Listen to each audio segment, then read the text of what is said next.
Jesus Reigns, യേശു വാഴുന്നു ശുശ്രൂഷകളിലേക്ക് നിങ്ങൾക്ക് സ്വാഗതം.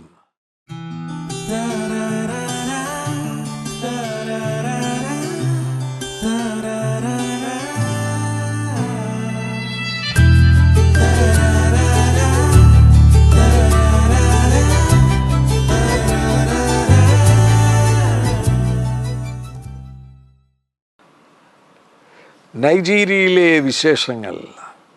ആഫ്രിക്കയിലെ നൈജീരിയയിൽ 1970-കളിൽ 80-കളിൽ വലിയ ആത്മീക ഉണർവുണ്ടായി. അത് ഇന്നും തുടർന്നു കൊണ്ടിരിക്കുകയാണ്. ദൈവത്തിൻ്റെ വചനത്തിൽ അപ്പോസ്തല പ്രവൃത്തി 2-ാം അധ്യായം 17-ാം വാക്യത്തിൽ, അന്ത്യകാലത്ത് ഞാൻ സകല ജഡത്തിൻ്റെ മേലും എൻ്റെ ആത്മാവിനെ അയക്കും. നിങ്ങളുടെ പുത്രന്മാരും പുത്രിമാരും പ്രവചിക്കും. നിങ്ങളുടെ യൗവനക്കാർ ദർശനങ്ങൾ ദർശിക്കും. ആ നാളിൽ എൻ്റെ ദാസന്മാരുടെ മേലും എൻ്റെ ദാസിമാരുടെ മേലും ഞാൻ എൻ്റെ ആത്മാവിനെ അയക്കും, അവരും പ്രവചിക്കും. ആ നിലയിലുള്ള ഒരു ഉണർവാണ് നൈജീരിയയിൽ സംഭവിച്ചത്. ഇന്നും അത് തുടർന്നു കൊണ്ടിരിക്കുന്നു. നൈജീരിയയുടെ സദേൺ ഭാഗത്താണ്, തെക്ക് ഭാഗത്താണ്. വടക്കു ഭാഗത്ത് ശക്തമാകുന്ന പെർസിക്യൂഷൻസ് ഉണ്ട്. അവിടെ തീവ്രവാദികൾ യേശുക്രിസ്തുവിൽ വിശ്വസിക്കുന്നവരെ കൊന്നൊടുക്കിക്കൊണ്ടിരിക്കുകയാണ്.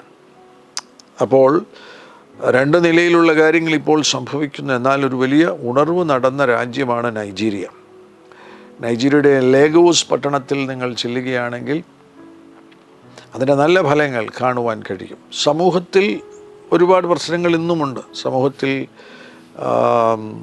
തിന്മകൾ കാണുവാൻ കഴിയുന്നു. കള്ളന്മാരുണ്ട്, കൊള്ളക്കാരുണ്ട്, കിഡ്നാപ്പ് ചെയ്യുന്നവരുണ്ട്.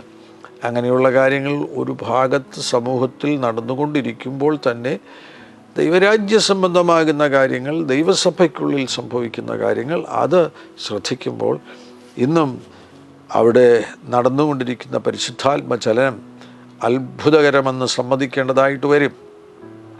ഈ കഴിഞ്ഞ ദിവസങ്ങളിൽ അവിടെ കടന്നു പോകുവാനുള്ള ഒരവസരം ലഭിച്ചു. ലാഗോസ് എയർപോർട്ടിൽ നിന്ന് വീണ്ടും ഒഗോൺ എന്ന് പറയുന്ന സ്റ്റേറ്റിലേക്ക്, ലാഗോസ് പട്ടണത്തിൻ്റെ പുറത്തേക്ക് പോകുന്ന സന്ദർഭത്തിൽ ആ യാത്രക്കിടയിൽ തന്നെ ആ വലിയ ഹൈവേയുടെ ഇരുഭാഗത്തും ചർച്ചുകൾ, വലിയ ശുശ്രൂഷകളുടെ ഹെഡ്ക്വാർട്ടേഴ്സ്, മിനിസ്ട്രീസിൻ്റെ ഹെഡ്ക്വാർട്ടേഴ്സ്. അങ്ങനെ ഞങ്ങൾ പങ്കെടുക്കുവാൻ പോയ ആ കോൺഫറൻസ് നടക്കുന്ന സ്ഥലം വരെ എത്തുമ്പോഴേക്കും 100 കണക്കിന് വലിയ ചർച്ചുകളുടെ മനോഹരമാകുന്ന ദൃശ്യങ്ങൾ ഞങ്ങൾക്ക് കാണുവാൻ കഴിഞ്ഞു.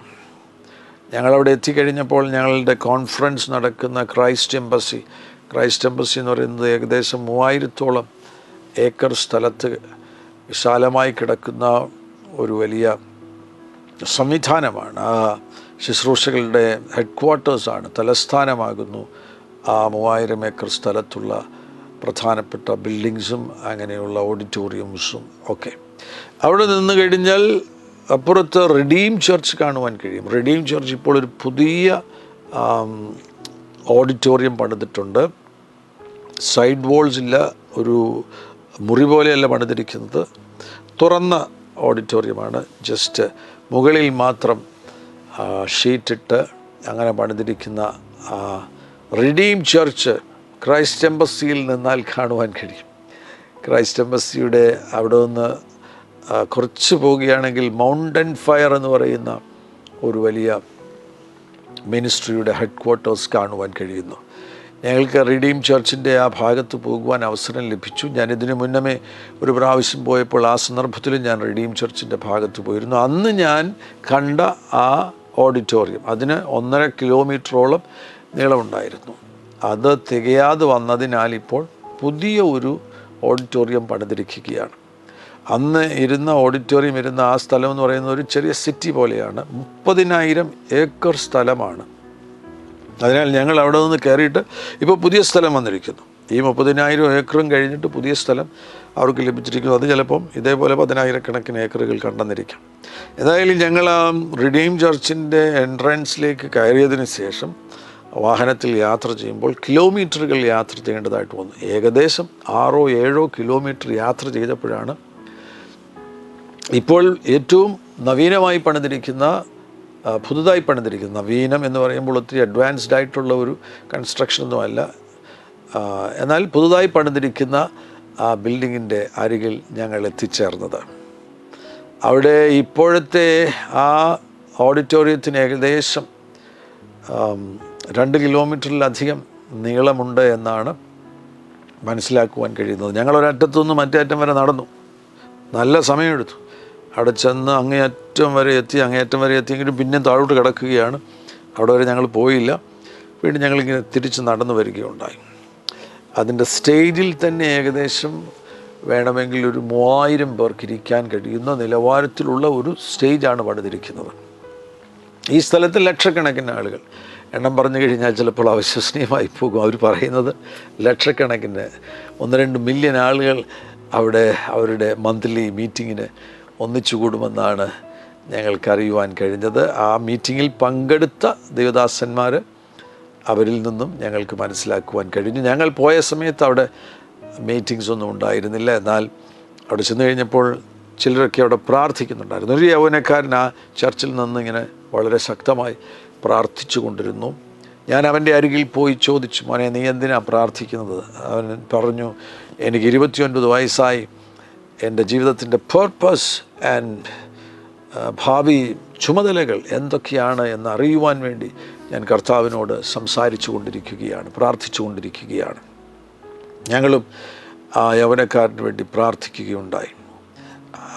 അങ്ങനെ ഒരു പൊതുവിൽ ഒരു നവീകരണം, ഒരു ഉണർവിൻ്റെ സ്വാധീനം നമുക്ക് ആ സമൂഹത്തിൽ കാണുവാൻ കഴിയുന്നു.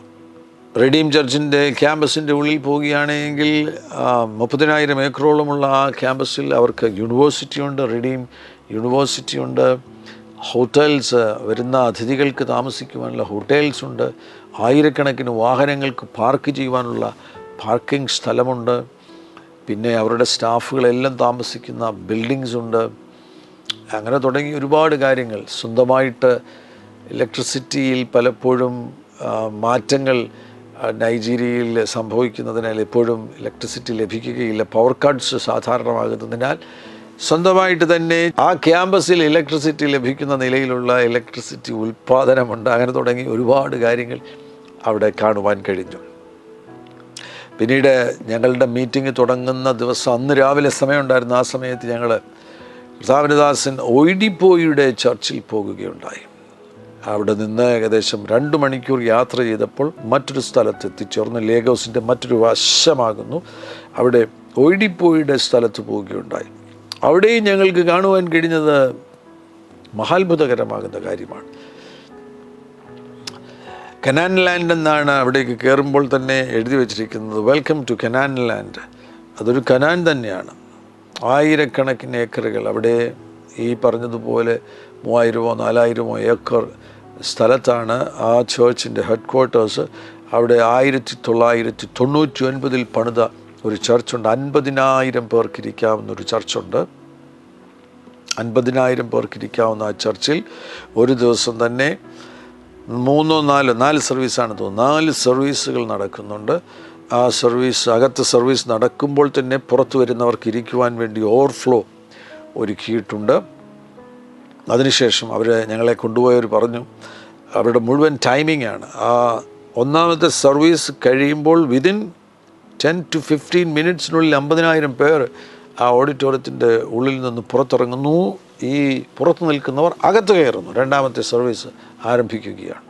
അപ്പോൾ എത്ര കൃത്യതയിലാണ് കാര്യങ്ങൾ പോകുന്നത് എന്നത് മനസ്സിലാക്കുവാൻ കഴിഞ്ഞു. 1999 പണിത ആ 50,000 പേർക്ക് ഇരിക്കാവുന്ന ഓഡിറ്റോറിയം, അത് കാണേണ്ട ഒരു ഓഡിറ്റോറിയം തന്നെയാണ്. വളരെ വ്യത്യസ്തമാകുന്ന നിലയിലാണത് പണിതിരിക്കുന്നത്. അതിൻ്റെ സ്റ്റേജ് ഓഡിറ്റോറിയത്തിൻ്റെ നടുക്കാണ്. അപ്പോൾ അവർ പറഞ്ഞു 1998 പണി തുടങ്ങിയത്. 1 വർഷം കൊണ്ട് ആ പണി പൂർത്തിയാക്കി. ഒറ്റ വർഷം കൊണ്ട് ആ പണി പൂർത്തിയാക്കി. ഇപ്പോൾ അവർ അനുഭവിക്കുന്നൊരു ബുദ്ധിമുട്ടെന്ന് പറയുന്നത്, ഒരു 4 സർവീസ് നടക്കുന്ന അവിടെ 2 ലക്ഷത്തിലധികം ആളുകളാണ് ഒരു ദിവസം ഈ 4 സർവീസുകളിൽ അവിടെ വന്ന് പങ്കെടുക്കുന്നത്. എന്നാൽ അതിലധികമായിട്ട് അവരുടെ അംഗബലം വർദ്ധിച്ചിരിക്കുകയാണ്. ലക്ഷക്കണക്കിന് ആളുകൾക്ക് അവരുടെ ഞായറാഴ്ചയുള്ള സർവീസിന് കടന്നു വരുവാൻ കഴിയാത്തതുകൊണ്ട് ഇപ്പോൾ അവർ ഒരു സ്റ്റേഡിയം പണിയുവാൻ വേണ്ടി തീരുമാനിച്ചു. ഞങ്ങളെ കൊണ്ട് കാണിച്ചു. ഒരു സ്റ്റേഡിയം 1,00,000 പേർക്ക് ഒരുമിച്ചിരുന്ന് സൺഡേ സർവീസിൽ പങ്കെടുക്കുവാൻ കഴിയും. അങ്ങനെ വരുമ്പോൾ ഒരു 1, 2, 3 സർവീസ് കൊണ്ട് അവർക്ക് അവരുടെ അംഗങ്ങൾക്ക് മുഴുവൻ എല്ലാ ഞായറാഴ്ചയും ആരാധനയിൽ പങ്കെടുക്കുവാനുള്ള അവസരം കൊടുക്കുവാൻ കഴിയും. ആ സ്റ്റേഡിയത്തിൻ്റെ പണി നടന്നുകൊണ്ടിരിക്കുകയാണ്. ഞാനിതെല്ലാം ചിന്തിച്ചു കഴിഞ്ഞപ്പോൾ എൻ്റെ ഹൃദയത്തിൽ വ്യത്യസ്തമാകുന്ന ചിന്തകൾ കടന്നുപോയി. കർത്താവേ, 50,000 പേർക്കിരിക്കാവുന്ന ഈ ഓഡിറ്റോറിയം 1999 പണിതതാണ്. ഇന്നിപ്പം ഏകദേശം 25 വർഷം കഴിഞ്ഞിരിക്കുന്നു. സാധാരണഗതിയിൽ നമ്മുടെ നാട്ടിലൊക്കെ ആണെങ്കിൽ അങ്ങനെ ഒരു ഓഡിറ്റോറിയം ഉണ്ടെങ്കിൽ അത് മതി, അതിൽ തൃപ്തരാകും, അതിനപ്പുറത്തൊന്നും ചിന്തിക്കുകയില്ല. എന്നാൽ ഈ പ്രിയപ്പെട്ടവർ ഇപ്പോൾ ഇതാ 1,00,000 പേർക്ക് ഒരുമിച്ചിരുന്ന് ആരാധനയിൽ പങ്കെടുക്കുവാൻ കഴിയുന്ന ഒരു സ്റ്റേഡിയം തന്നെ അവർ പണിയുകയാണ്. ദൈവത്തിൻ്റെ വലിയ പ്രവർത്തികളെ ഓർത്ത് ഞാൻ ദൈവത്തെ നന്ദിയോടുകൂടി സ്തുതിക്കുന്നു. ആ ചേർച്ചിൽ പോയപ്പോൾ അവർക്കും അവിടെ യൂണിവേഴ്സിറ്റി ഉണ്ട്. ഞങ്ങളെ കൊണ്ടുപോയത് പാസ്റ്റർ ഓയിഡിപ്പോയുടെ സണ്ണിലോയാണ് സ്റ്റേഡിയം കാണിക്കുവാൻ വേണ്ടി കൊണ്ടുപോയത്. അദ്ദേഹം പറയുകയുണ്ടായി, അദ്ദേഹം ആ യൂണിവേഴ്സിറ്റിയിൽ പഠിച്ച ഗ്രാജുവേറ്റാണ്. അവിടെ നിന്ന് പഠിച്ച് പുറത്തിറങ്ങിയതിന് ശേഷം കർത്താവിൻ്റെ വേലയ്ക്ക് വേണ്ടി സമർപ്പിച്ച ദൈവദാസനാണ് പാസ്റ്റർ സ്റ്റീവ്. പാസ്റ്റർ സ്റ്റീവാണ് ഞങ്ങളെ അവിടെ കൊണ്ടുപോകുകയുണ്ടായത്. ഈ സ്റ്റേഡിയത്തെക്കുറിച്ച് പറയുകയാണെന്നുണ്ടെങ്കിൽ ഒരുപാട് കാര്യങ്ങൾ പറഞ്ഞതിൻ്റെ പണി നടന്നുകൊണ്ടിരിക്കുകയാണ്. ഈ വർഷം തന്നെ അത് പൂർത്തിയാക്കുവാൻ വേണ്ടിയാണ് അവർ ശ്രമിച്ചു കൊണ്ടിരിക്കുന്നത്. ഈ വരുന്നവർക്ക് നേരെ ഓഡിറ്റോറിയത്തിൻ്റെ ഉള്ളിലേക്ക് അല്ലെങ്കിൽ ഈ സ്റ്റേഡിയത്തിൻ്റെ ഉള്ളിലേക്ക് വാഹനങ്ങൾ എത്തിക്കുവാൻ കഴിയുന്ന നിലവാരത്തിലാകുന്നു. പിന്നെ 10,000-കണക്കിന് വാഹനങ്ങൾക്ക് പാർക്ക് ചെയ്യുവാനുള്ള സൗകര്യങ്ങൾ പുറത്തുണ്ട്. അങ്ങനെ തുടങ്ങി വളരെ അവിശ്വസനീയമാകുന്ന കാര്യങ്ങളാണ്. ഇത് മുകളിൽ റൂഫുള്ള ഓഡിറ്റോറിയമാണ്. 1,00,000 പേർക്ക് ഇരിക്കാൻ കഴിയുന്ന ഈ സ്റ്റേഡിയം ഇത് സെൻട്രലൈസ്ഡ് AC ആയിട്ടാണ് അവരത് പണിതുകൊണ്ടിരിക്കുന്നത്. അത്ഭുതകരം, മഹാത്ഭുതകരം.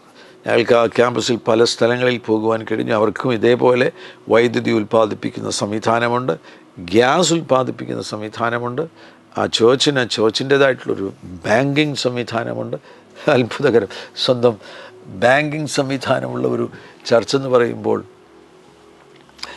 വളരെ അവിശ്വസനീയം. നമുക്കത് സാധാരണമല്ല, അത് അസാധാരണമാകുന്നുവല്ലോ എന്ന് മനസ്സിലാക്കുവാൻ കഴിയുന്നു. എന്നാൽ ഇതിൻ്റെ എല്ലാം നടുവിലായിരിക്കുന്ന ഈ ശുശ്രൂഷകരെല്ലാം വളരെ താഴ്മയുള്ളവർ. ഈ ശുശ്രൂഷയുടെ ഭാഗമാകുന്ന അതിൻ്റെ തലപ്പത്തിരിക്കുന്ന ദൈവം ഉപയോഗിച്ച ദൈവദാസൻ, ആ ദൈവദാസൻ്റെ സണ്ണിലോ ഞങ്ങളെ കൊണ്ടുപോകുമ്പോൾ വളരെ ഹംബിളാകുന്നു പാസ്റ്റർ സ്റ്റീവ്.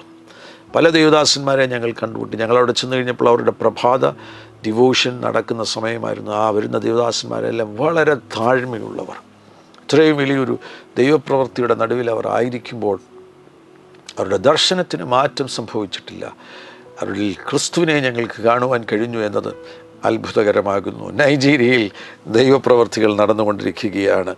കർത്താവ് തൻ്റെ ശിഷ്യന്മാരോട് പറഞ്ഞു, യോഹന്നാൻ്റെ സുവിശേഷം അതിൻ്റെ 4-ാമത്തെ അധ്യായം അതിൻ്റെ 35-ാമത്തെ വാക്യത്തിൽ, ഇനി 4 മാസം കഴിഞ്ഞിട്ട് കൊയ്ത്ത് വരുന്നു എന്ന് നിങ്ങൾ പറയുന്നില്ലയോ? നിങ്ങൾ തലപൊക്കി നോക്കിയാൽ നിലങ്ങൾ ഇപ്പോൾ തന്നെ കൊയ്ത്തിന് വെളുത്തിരിക്കുന്നത് കാണും എന്ന് ഞാൻ നിങ്ങളോട് പറയുന്നു. വാ, നിലങ്ങൾ ഇപ്പോൾ തന്നെ കൊയ്ത്തിന് വെളുത്തിരിക്കുന്നത് കാണും എന്ന് ഞാൻ നിങ്ങളോട് പറയുന്നു.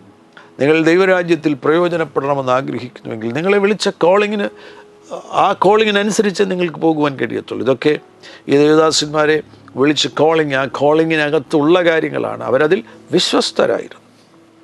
ക്രൈസ്റ്റ് എംബസി എന്ന് പറയുന്ന ആ ക്യാമ്പസിൽ ഞങ്ങളായിരുന്നപ്പോൾ ആ ദേവദാസൻ പാസ്റ്റർ ക്രിസ് അവറുകളുടെ നേതൃത്വത്തിൽ നടക്കുന്ന ആ ശുശ്രൂഷ അത് മഹാത്ഭുതകരം. ആ ശുശ്രൂഷയിൽ ഞങ്ങൾ രോഗശാന്തി അപ്പോസ്തോല പ്രവർത്തിയിൽ സംഭവിക്കുന്നത് പോലെ, സുവിശേഷങ്ങളിൽ സംഭവിക്കുന്നത് പോലെ അവിടെ നടപ്പിലാകുന്നത് ഞങ്ങൾക്ക് കാണുവാൻ കഴിഞ്ഞു. ആ ശുശ്രൂഷയുടെ അത്ഭുതകരമാകുന്ന വളർച്ചയെക്കുറിച്ച് ഞാൻ ചിന്തിച്ച സന്ദർഭത്തിൽ ആ ശുശ്രൂഷയുടെ വളർച്ച ഇന്ന് ലോകം മുഴുവൻ ആ ശുശ്രൂഷ എത്തിയിരിക്കുകയാണ്. അതിനെക്കുറിച്ച് ഞാൻ ചിന്തിച്ചു കഴിഞ്ഞപ്പോൾ എൻ്റെ ഹൃദയത്തിൽ ബോധ്യമുണ്ടാകാൻ, പാസ്റ്റർ ക്രിസ് 8-9 വയസ്സുള്ള സന്ദർഭത്തിൽ യേശു ക്രിസ്തുവിന് വേണ്ടി തൻ്റെ ജീവിതം സമർപ്പിക്കുമ്പോൾ തൻ്റെ പിതാവ് അസംബ്ലീസ് ഓഫ് ഗോഡിൻ്റെ ഒരു വലിയ പാസ്റ്ററായിരുന്നു. അതിൻ്റെ നൈജീരിയയിലെ സ്ഥാപകനാകുന്ന ഒരു ദൈവദാസനായിരുന്നു. ആ കുടുംബത്തിൽ ജനിച്ച പാസ്റ്റർ ക്രിസ് 8-9 വയസ്സുള്ള സന്ദർഭത്തിൽ യേശുക്രിസ്തുവിനെ രക്ഷകനും കർത്താവുമായി സ്വീകരിച്ചു. അതിനുശേഷം പരിശുദ്ധാത്മാവിൽ നിന്ന് കേട്ട് പരിശുദ്ധാത്മാവ് പറഞ്ഞത് മാത്രം നടപ്പിലാക്കി ജീവിച്ചത് കൊണ്ടാണ് 40 വർഷം കഴിയുന്ന ആ സന്ദർഭത്തിൽ ഇന്ന് കാണുന്ന ഈ വിശാലതകൾ ഞങ്ങൾക്കും അതിൻ്റെ ഭാഗമാകുവാൻ കഴിയുന്ന നിലയിൽ ആ വിശാലതകൾ വളർന്ന് വലുതായിരിക്കുന്നത്. മഹാത്ഭുതകരം. ലവ് വേൾഡ് TV ഉണ്ട്. പിന്നെ മീഡിയ മിനിസ്ട്രി വളരെ ശക്തമായിട്ട് ഉപയോഗിക്കുന്നു. കോവിഡ് സമയത്താണ് മീഡിയ മിനിസ്ട്രി ശക്തമായത്. അതുകൊണ്ട് മംഗോളിയയിൽ ദൈവപ്രവൃത്തി ഈ ശുശ്രൂഷയിലൂടെ സംഭവിക്കുന്നത്. നൈജീരിയ ഒരു ദരിദ്ര രാഷ്ട്രമാണ്. ഈ ദരിദ്ര രാഷ്ട്രത്തിലേക്ക് ലോകം മുഴുവൻ വന്നുകൊണ്ടിരിക്കുകയാണ്. ഞങ്ങളവിടെ ആയിരിക്കുന്ന സന്ദർഭത്തിൽ മംഗോളിയയിൽ നിന്ന് ആളുകൾ വന്നിരിക്കുന്നു, ചൈനയിൽ നിന്ന് ആളുകൾ വന്നിരിക്കുന്നു, ന്യൂസിലാൻഡിൽ നിന്ന് ആളുകൾ വന്നിരിക്കുന്നു, ഓസ്ട്രേലിയയിൽ നിന്ന് ആളുകൾ വന്നിരിക്കുന്നു, യുണൈറ്റഡ് സ്റ്റേറ്റ്സ് ഓഫ് അമേരിക്കയിൽ നിന്ന് ആളുകൾ വന്നിരിക്കുന്നു, ഹംഗറിയിൽ നിന്ന് ആളുകൾ വന്നിരിക്കുന്നു, UK-യിൽ നിന്ന് ആളുകൾ വന്നിരിക്കുന്നു, ഫ്രാൻസിൽ നിന്ന് ആളുകൾ വന്നിരിക്കുന്നു, സ്വിറ്റ്സർലാൻഡിൽ നിന്ന് ആളുകൾ വന്നിരിക്കുന്നു, ഇന്ത്യയിൽ നിന്ന് ഞങ്ങളുണ്ടായിരുന്നു.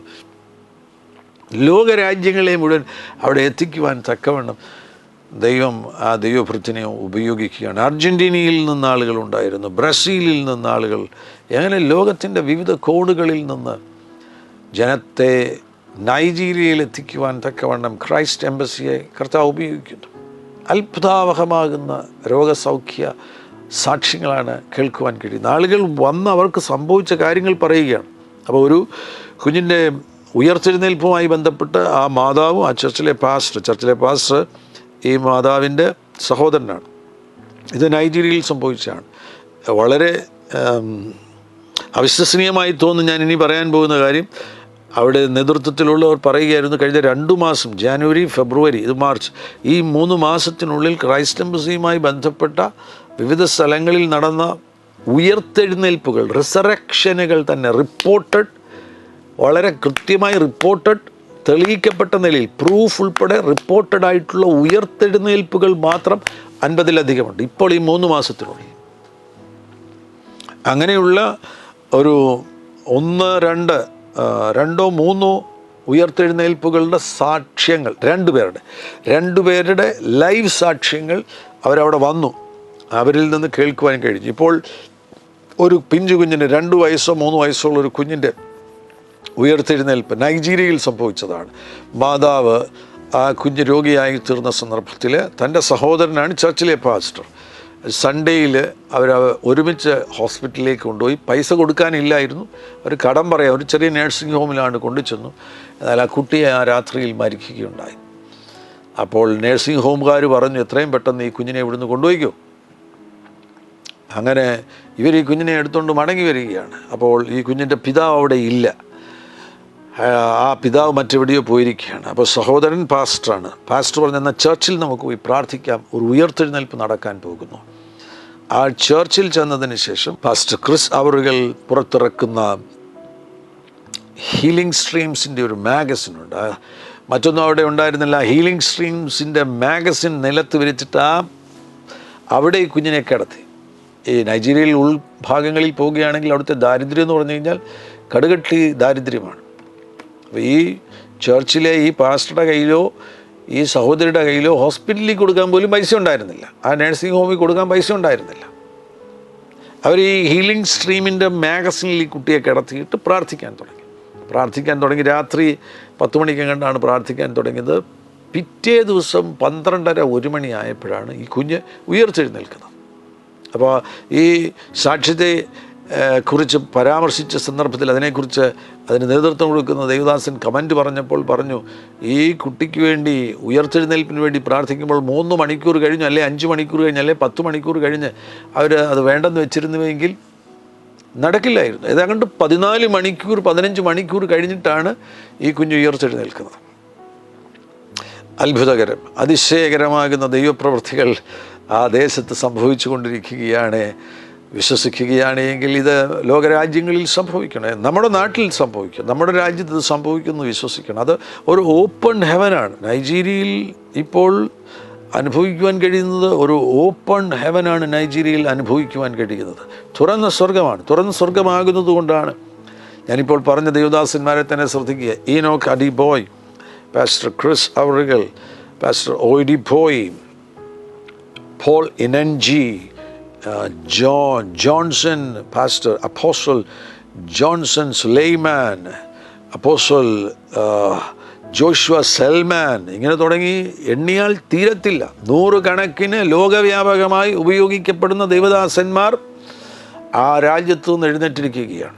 ഇതിൻ്റെ തുടക്കം എന്ന് പറയുന്നത് 1960-70കളിൽ ബെൻസൺ ഡിഹോസ എന്ന് പറയുന്ന ഒരു ദൈവദാസനെ അതിശക്തമായി നൈജീരിയയിൽ ഉപയോഗിച്ചു. ഞാൻ ഈ പറയുന്ന പേരുകളൊക്കെ നിങ്ങൾ പോയി ഗൂഗിളിൽ ഒരു അന്വേഷണം നടത്തുക. കൂടുതൽ കാര്യങ്ങൾ നിങ്ങൾക്ക് മനസ്സിലാക്കുവാൻ കഴിയും. ബെൻസൺ ഡിഹോസയാണ് ഈ ഉണർവിൻ്റെ തുടക്കക്കാരൻ. ബെൻസൺ ഡിഹോസയെ നൈജീരിയയിൽ ഉപയോഗിച്ചു. നൈജീരിയയിലെ ബെനിൻ സിറ്റിയിൽ നിന്നാണ് ബെൻസൺ ഡിഹോസ. ഈ പറയുന്ന ദൈവദാസന്മാരെല്ലാം, ഞാനിപ്പോൾ പറഞ്ഞ ഈ ദൈവദാസന്മാരെല്ലാം, ഇനോക്ക് അഡിബോയ്, പാസ്റ്റർ ക്രിസ് അവറുകൾ, pastor Johnson Suleman, apostle Johnson Suleman, apostle Paul Enenche, ഇവർക്കെല്ലാം ഇവരുടെ എല്ലാവരുടെയും അനുഭവങ്ങൾ പഠിക്കുകയാണെങ്കിൽ ഇവരെല്ലാം ബെൻസൺ ഡിഹോസയുമായിട്ട് കണക്റ്റഡാണ്. അവരുടെ ചെറുപ്പത്തിൽ ബെൻസൺ ഡിഹോസ ശുശ്രൂഷിക്കുമ്പോൾ ഒന്നുകിൽ അവർ ആ ശുശ്രൂഷയിൽ പോയി പങ്കെടുത്തിട്ടുണ്ട്, അല്ലെങ്കിൽ ഒരു കൈവപ്പ് സ്വീകരിച്ചിട്ടുണ്ട്. അങ്ങനെ അവിടെ ആ രാജ്യത്തൊരു ഉണർവിന് വേണ്ടി ദൈവം ഉപയോഗിച്ചത് ബെൻസൺ ഡിഹോസയാണ്. ബെൻസൺ ഡിഹോസയെ ദൈവം നൈജീരിയയിൽ ഉപയോഗിച്ചു. അത് മുഖാന്തരമായിട്ട് ഘാനയിൽ ഉണർവുണ്ടായി. ആ പടിഞ്ഞാറൻ ആഫ്രിക്കൻ രാജ്യങ്ങളിൽ, വെസ്റ്റ് ആഫ്രിക്കൻ രാജ്യങ്ങളിൽ, പല രാജ്യങ്ങളിൽ ഉണർവുണ്ടാകുവാൻ വേണ്ടി കർത്താവിൻ്റെ ദാസൻ ബെൻസൺ ഡിഹോസയെ ദൈവം ഉപയോഗിച്ചു. അത്ഭുതകരം. ബെൻസൺ ഡിഹോസയുടെ ഏറ്റവും വലിയൊരു സംഭാവന എന്ന് പറയുന്നത്, ഈ രാജ്യം ബ്രിട്ടീഷുകാരിൽ നിന്ന് സ്വതന്ത്രമായി ആദ്യത്തെ പ്രസിഡൻറ്റ് വന്നു. ആ ഭരണം അങ്ങനെ മുന്നോട്ട് പോകുന്ന സന്ദർഭത്തിൽ ഒരു ഘട്ടത്തിലെത്തിക്കഴിഞ്ഞപ്പോൾ ഈ പ്രസിഡൻറ്റ് ഈ രാജ്യത്തെ ഒരു മതത്തിൻ്റെ രാജ്യമാക്കി മാറ്റാൻ വേണ്ടി തീരുമാനമെടുത്തു. ആ സമയത്ത് അപ്പോസ്റ്റൽ ബെൻസൺ ഡിഹോസ, ബിഷപ്പ് ബെൻസൺ ഡിഹോസ നൈജീരിയയിൽ ഉണ്ടായിരുന്നില്ല. വേറെ ഏതോ രാജ്യത്ത് പ്രസംഗിക്കാൻ വേണ്ടി പോയിരിക്കുകയായിരുന്നു. മടങ്ങി വന്നപ്പോഴാണ് അറിഞ്ഞത് ആ രാജ്യം ഒരു മതത്തിൻ്റെ രാജ്യമായി തീരാൻ പോകുന്നു. സെക്യുലർ സ്വഭാവം അതിന് നഷ്ടപ്പെടുവാൻ പോകുന്നു. ആ പ്രസിഡന്റ് അങ്ങനെ തീരുമാനമെടുക്കുവാൻ പോകുന്നു എന്ന് അറിഞ്ഞു കഴിഞ്ഞപ്പോൾ ബെൻസൺ ഡിഹോസ നേരിട്ട് പ്രസിഡന്റിൻ്റെ ചേംബറിൽ കടന്നു ചെന്നതിന് ശേഷം വിരൽ ചൂണ്ടി പറഞ്ഞു, അത് ചെയ്യുവാൻ നിനക്ക് അനുവാദമില്ല. അന്ന് ബിഷപ്പ് ബെൻസൺ ഡിഹോസയെ നൈജീരിയയിൽ എല്ലാവർക്കും ഭയമാണ്. ബിഷപ്പ് ബെൻസൺ ഡിഹോസ അവരുകൾ എന്തെങ്കിലും പറഞ്ഞാൽ അങ്ങനെ തന്നെ സംഭവിക്കും, മാറ്റമില്ലാത്ത കാര്യമാണ്. പ്രസിഡന്റ് ഭയപ്പെട്ടു പോയി. ആ തീരുമാനം, പ്രസിഡന്റ് എടുത്ത തീരുമാനത്തിൽ നിന്ന് പിന്മാറുകയും ആ സെക്യുലർ സ്വഭാവം നിലനിർത്തുവാൻ പ്രസിഡന്റ് തയ്യാറാകുകയും ചെയ്തു. ഇന്നും അത് തുടർന്നുകൊണ്ടിരിക്കുകയാണ്. ഇന്ന് അതിനെ അട്ടിമറിക്കുവാൻ വേണ്ടിയാണ് അവിടെ നോർത്ത് ഭാഗങ്ങളിൽ തീവ്രവാദികൾ ശ്രമം നടത്തിക്കൊണ്ടിരിക്കുന്നത്.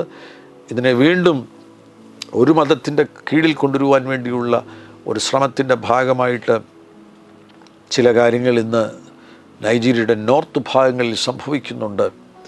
എന്നാൽ അന്ന് ആ കൃത്യസമയത്ത് ദൈവത്തിൻ്റെ പരിശുദ്ധാത്മാവ് അപ്പോസ്റ്റൽ ബിഷപ്പ് ബെൻസൺ ഡിഹോസയെ ഉപയോഗിച്ചു.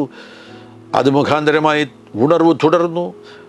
വലിയ ദൈവപ്രവർത്തികൾ തുടർന്നു. ഇന്നും അത് തുടർന്നുകൊണ്ടിരിക്കുന്നു. അവിടെ നിന്ന് ദൈവവചനം ലോകം മുഴുവൻ എത്തിക്കൊണ്ടിരിക്കുകയാണ്. സ്വിറ്റ്സർലൻഡിൽ നിന്ന് ഒരു ചെറുപ്പക്കാരൻ വന്ന് സാക്ഷ്യം പറയുന്നത് ഞാൻ ശ്രദ്ധിച്ചാൽ, രോഗിയായിരുന്ന സന്ദർഭത്തിൽ അവനിൽ സംഭവിച്ച സൗഖ്യം. മറ്റു ചിലർ സംഭവിച്ചത്, ചൈനയിൽ ഒരാൾ സൗഖ്യമാകുന്നത് ഈ ഹീലിംഗ് സ്ട്രീം, പാസ്റ്റർ ക്രിസ് അവറുകളുടെ ഹീലിംഗ് സ്ട്രീം ഓൺലൈനിൽ കണ്ടുകൊണ്ടിരിക്കുമ്പോൾ ചൈനയിലെ ആളുകൾ സൗഖ്യമായി, ന്യൂസിലാൻഡിലെ ആളുകൾ സൗഖ്യമായി. ഹല്ലേലൂയ. ഞങ്ങളവിടെ ആയിരുന്ന സന്ദർഭത്തിൽ വളരെ സ്പർശിക്കത്തക്ക നിലയിൽ ആ അന്തരീക്ഷത്തിൽ രോഗസൗഖ്യം വ്യാപരിച്ചു കൊണ്ടിരിക്കുകയാണ്. ഈ ശബ്ദം കേൾക്കുന്ന നിങ്ങളുടെ ജീവിതത്തിൽ പരിശുദ്ധാത്മാവിൻ്റെ സ്പർശനം സംഭവിക്കുവാൻ പോകുന്നു. അവിടുന്ന് നിങ്ങളെ തൊടുവാൻ ആഗ്രഹിക്കുകയാണ്. വെളിപ്പാട് പുസ്തകം 14-ാമത്തെ അധ്യായത്തിൽ നമ്മളൊരു ഭാഗം വായിക്കുന്നുണ്ട്. 15 മുതലുള്ള വാക്യങ്ങളിൽ, മറ്റൊരു ദൂതൻ ദേവാലയത്തിൽ നിന്ന് പുറപ്പെട്ടു മേഘത്തിന്മേലിരിക്കുന്നവനോട്, കൊയ്ത്തിന് സമയം വന്നതുകൊണ്ട് നിന്റെ അരിവാൾ അയച്ചു കൊയ്യുക, ഭൂമിയിലെ വിളവ് വിളഞ്ഞുണങ്ങിയിരിക്കുന്നു എന്ന് ഉറക്കെ വിളിച്ചു പറഞ്ഞു. കൊയ്ത്തിന് സമയം വന്നതുകൊണ്ട് നിന്റെ അരിവാൾ അയച്ചു കൊയ്യുക.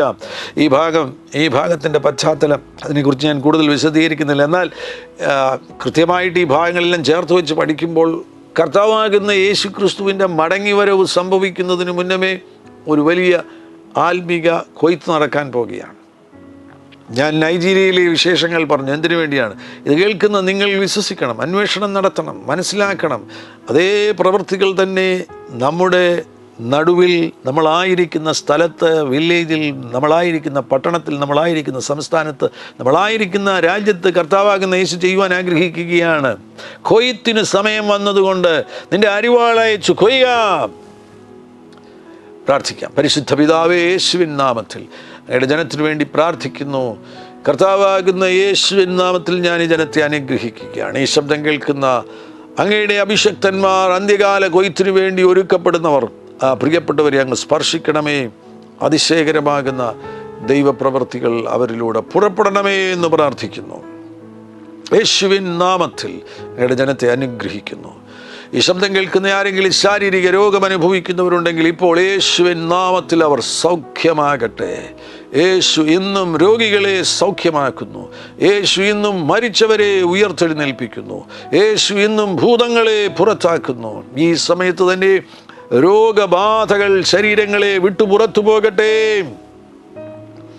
തളർച്ച അനുഭവിക്കുന്നവർ, ശരീരത്തിൽ തളർച്ച അനുഭവിക്കുന്നവർ യേശുവിൻ നാമത്തിൽ ഇപ്പോൾ ഊർജ്ജസ്വലരായി തീരട്ടെ. യേശുവിൻ നാമത്തിൽ ശരീരത്തിൻ്റെ ഓരോ അവയവങ്ങളുടെ മേലും ജീവൻ വ്യാപരിക്കട്ടെ. ആന്തരിക അവയവങ്ങൾക്ക് കേടുവന്നിരിക്കുന്നുവെങ്കിൽ, കിഡ്നിക്ക് കേടുവന്നിരിക്കുന്നുവെങ്കിൽ, ലിവറിന് കേടുവന്നിരിക്കുന്നുവെങ്കിൽ ഇപ്പോൾ യേശുവിൻ നാമത്തിൽ സൗഖ്യം അവിടെ വ്യാപരിക്കട്ടെ. തലച്ചോറിൽ വന്ന കേടുകൾ യേശുവിൻ നാമത്തിൽ സൗഖ്യമാകട്ടെ. രോഗികൾ യേശുവിൻ നാമത്തിൽ സൗഖ്യമാകട്ടെ. അത്ഭുതങ്ങൾ അങ്ങ് ചെയ്യുന്നതിനായി സ്തോത്രം ചെയ്യുന്നു. വലിയ അത്ഭുതങ്ങൾ അങ്ങ് ചെയ്യുന്നതിനായി സ്തോത്രം ചെയ്യുന്നു. കർത്താവാകുന്ന യേശുവേ, ഈ ശബ്ദം കേൾക്കുന്ന ആരെങ്കിലും സാമ്പത്തിക ക്ലേശങ്ങളിലൂടെ കടന്നു പോകുന്നവരുണ്ടെങ്കിൽ അവരെ വിടുവിക്കണമേ. ജോലിയില്ലാത്തവരുണ്ടെങ്കിൽ അവർക്ക് വേണ്ടി അങ്ങ് പ്രവർത്തിക്കണമേ. വഴികളെ തുറക്കണമേ എന്ന് പ്രാർത്ഥിക്കുന്നു. ഞങ്ങളുടെ ജനത്തെ ബ്ലസ് ചെയ്യുന്നു യേശുവിൻ നാമത്തിൽ തന്നെ. Amen. Hallelujah. Glory to Jesus. Hallelujah. യേശു നിങ്ങളുടെ കൂടെ ഇരിക്കും. ഈ സന്ദേശം നിങ്ങൾ മറ്റുള്ളവരുമായി പങ്കുവയ്ക്കണം. ഈ യൂട്യൂബ് ചാനൽ നിങ്ങൾ സബ്സ്ക്രൈബ് ചെയ്യണമേ എന്ന് വിനയപരിശ്രമം ഓർപ്പിക്കുന്നു. ഫേസ്ബുക്കിൽ ഞങ്ങളെ ഫോളോ ചെയ്യുക. കർത്താവാകുന്ന യേശു നിങ്ങളുടെ കൂടെ ഇരിക്കട്ടെ. God bless you. ആമേൻ.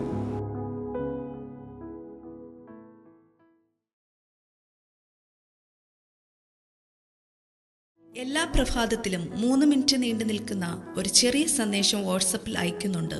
നിങ്ങൾക്കത് ലഭിക്കണമെന്ന ആഗ്രഹമുണ്ടെങ്കിൽ സ്ക്രീനിൽ കാണുന്ന നമ്പറിൽ ഒരു മെസ്സേജ് അയയ്ക്കുക.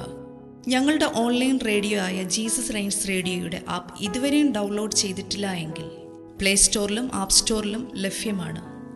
ജീസസ് റെയിൻസ് റേഡിയോ എന്ന് ടൈപ്പ് ചെയ്ത ശേഷം സെർച്ച് ചെയ്യുക. ആപ്പ് നിങ്ങൾ ഇപ്പോൾ തന്നെ ഡൗൺലോഡ് ചെയ്താലും എല്ലാ പ്രഭാതത്തിലും 4 മണിക്ക് ടങ്സ് പ്രെയർ ഉണ്ടായിരിക്കുന്നതാണ്. നിങ്ങളുടെ ആത്മീയ വർധനവിനായി ദയവായി സൂമിൽ ജോയിൻ ചെയ്താലും മീറ്റിംഗ് ID സ്ക്രീനിൽ നിങ്ങൾക്ക് ലഭ്യമാണ്. അതോടൊപ്പം തന്നെ എല്ലാ ബുധനാഴ്ചയും രാത്രി 10 മുതൽ 1 മണി വരെ നൈറ്റ് പ്രെയർ ഉണ്ടായിരിക്കുന്നതാണ്. നമുക്ക് ഒരുമിച്ച് രാജ്യങ്ങൾക്ക് വേണ്ടി പ്രാർത്ഥിക്കാം. ദയവായി സൂമിൽ ജോയിൻ ചെയ്താലും ഈ യൂട്യൂബ് ചാനൽ നിങ്ങൾ ഇതുവരെയും സബ്സ്ക്രൈബ് ചെയ്തിട്ടില്ല എങ്കിൽ ഇപ്പോൾ തന്നെ സബ്സ്ക്രൈബ് ചെയ്യുക. ശേഷം ബെൽ ബട്ടൺ അമർത്താൻ മറക്കല്ലേ. ഈ സന്ദേശം മറ്റുള്ളവരിലേക്ക് അനുഗ്രഹമാകാൻ ഷെയർ ചെയ്താലും കർത്താവ് നിങ്ങളെ ധാരാളമായി അനുഗ്രഹിക്കട്ടെ.